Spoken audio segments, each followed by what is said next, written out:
All right, gangity gang, gang, gang, gang, gangy, gang, gang, gang, giddy gang, gang, gang. Yeah, that probably made most y'all check out.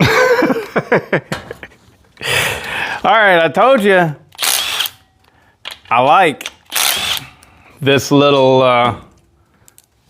FCO 165. Well, I likes it so much that I got me a Sugihara bar just for it and other things really. But, you know, I like these Sugiharas. I like the Sumuras. I really like the Sumura Platinum bars. I got a couple of those coming.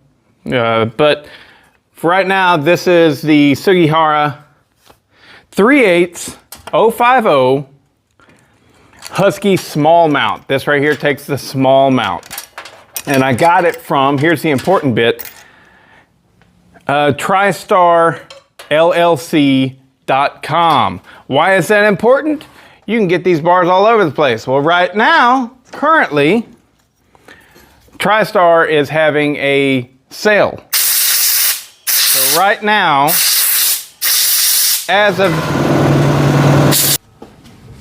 Okay, now that the compressor is off, right now they're running a sale at TristarLLC.com for these Sugihara bars. Check them out, get them while they're hot. At the time of the shooting of this video, he has the lowest prices, I think, in the world on the Sugiharas. And they're excellent bars, so check it out. Again, that's TristarLLC.com. Check them out while supplies last. So this is the bar that's coming off of the FCO, and this is a Forester Platinum bar that I sanded off the logo, added my own logo, clear coated over it. The clear coat is peeling off. It looks nasty. But let's see how much it weighs right here. Pounds and ounces. 2 pounds, 10.1 ounces. That's 2 pounds, 10.1 ounces for the 20-inch Forester Platinum bar. Now the Sugihara.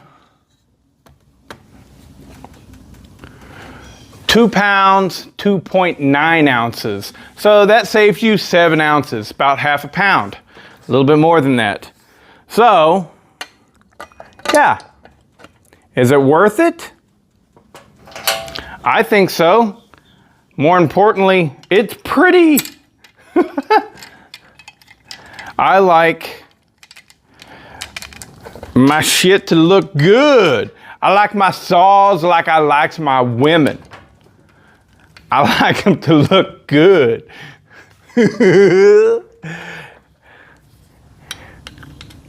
I also like to be a goofball, so there you have it.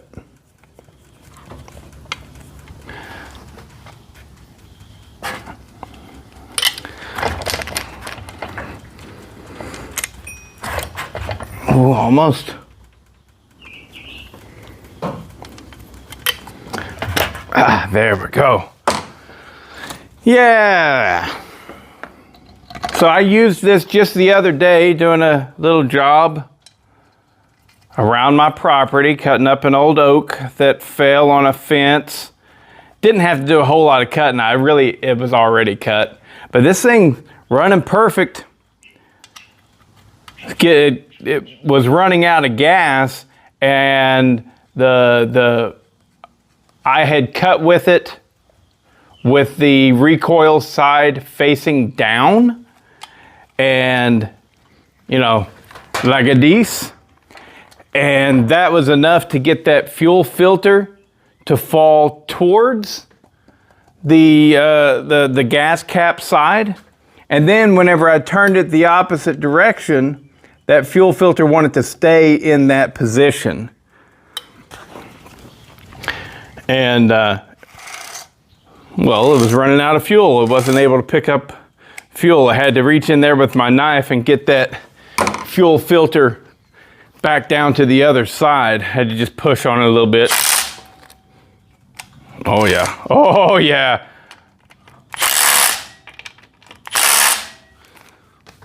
Fudge yeah. Oh my God, it's so lightweight now. It's not that light, but yeah, that looks sexy. Oh, she's dead sexy, yeah? Nice looking redhead. Gosh, I love it.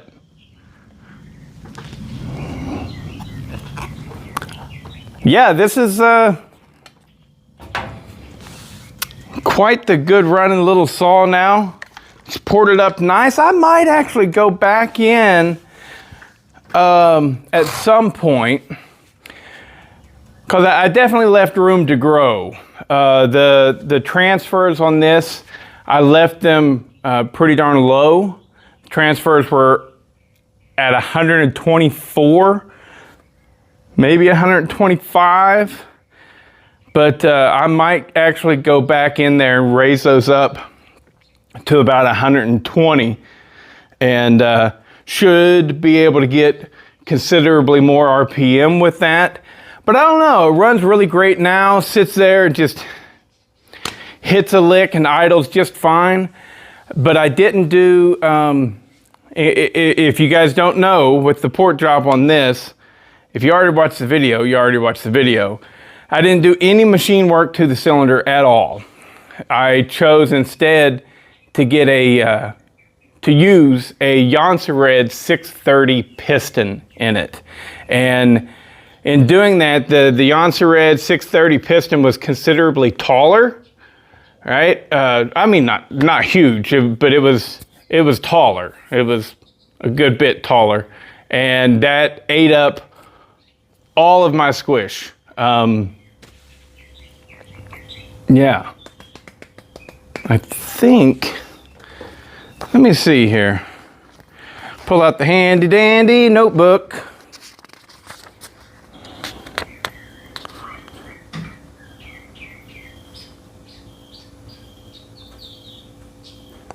Yeah, okay, so here we go. Whenever the stock piston in this thing with the base gasket in, the squish was at 0.055. And without the base gasket, it went to 0.38. All right, so basically you had a 20 thousandths base gasket, you know, a little bit less than that. So 38 thousandths is what it would have been if I just did a base gasket delete. But by also adding the 630 piston and no base gasket, my squish was at 0.025. And man, I have to go back to the video and see. I think I took some off of the top of that Red piston. It doesn't show it in my notes, but I think that I did. If you guys know, let me know. But anyways, a 25 thousandth squish, but the combustion chamber is still pretty big, and it's kind of sloped as well. I got the intake timing mostly by taking material off of the skirt of the piston.